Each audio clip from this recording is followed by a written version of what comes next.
প্রিয় মৎস্য খামারে ভাই বন্ধুগণ, আসসালামু আলাইকুম। তো আশা করি সকলেই ভালো এবং কি সুস্থ আছেন।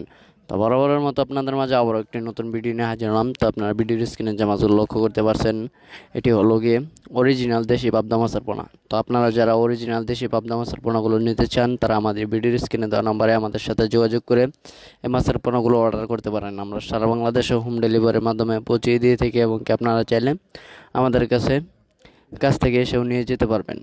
তো আমাদের কাছে রয়েছে দেশি ও বিদেশি নানান জাতীয় মাছের পোনা, যেমন দেশি দেশি মাগুর, ভিয়েতনামি শোল, ভিয়েতনামি কই, অরিজিনাল টাইগার জাতীয় মনোসেক্স, তেলাপিয়া, থাই পাঙ্গাস এবং কি সাদা কার্প জাতীয় মাছের পোনা আমাদের কাছ থেকে সংগ্রহ করতে পারবেন। তো এই বিশেষ করে এই পাবদা মাছ যারা চাষ করতে চান, তারা অবশ্যই এককভাবে চাষ করবেন, কারণ মিশ্রভাবে চাষ করলে দেখা গেল এই মাছের সাথে যা মাছ ছাড়বেন মিশ্রভাবে, তা এই মাছগুলো খেয়ে থাকে। এই মাছগুলো রাক্ষসী মাছের কিছুটা পর্যায়ে রয়েছে এবং কি এই মাছগুলোকে অনেক লোকে রাক্ষসী মাছ বলেও চিনে। তো এই মাছগুলো একক চাষ করা বেটার এবং কি আপনারা চাইলে এই মাছের সাথে কিছু গিফট তেলাপিয়া দিতে পারেন, যা বছরে বাচ্চা দেবে, মানে পুকুরে থেকে বাচ্চা দেবে।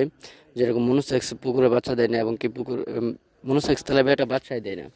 তা এই যে গিফট তেলাপিয়াটা রয়েছে, এইগুলো যদি আপনার সাথে দেন, দেখা গেল অল্প কিছুদিন পরে পরে এই মাছগুলো বাচ্চা দিবে। এই মাছগুলো খেয়ে থেকে এই মাছগুলো বড় হবে, তার ফলে দেখা গেল খাদ্য খরচও খুব কম হলো।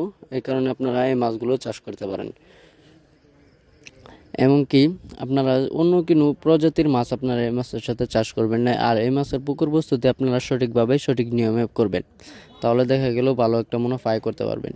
এই মাছের যদি আপনারা পুকুর সঠিক নিয়মে সঠিকভাবে প্রস্তুত করতে চান, তাহলে দেখা গেল প্রথমত আপনাদের যে কাজটা করতে হবে, পুকুরের চারপাশে ময়লা আবর্জনা পরিষ্কার করে নিতে হবে এবং কি পুকুরে চুন, সার, সমিথন আরও বিভিন্ন ধরনের মেডিসিন রয়েছে, যা আপনারা ব্যবহার করে এই মাছগুলোকে পুকুরেতে পরে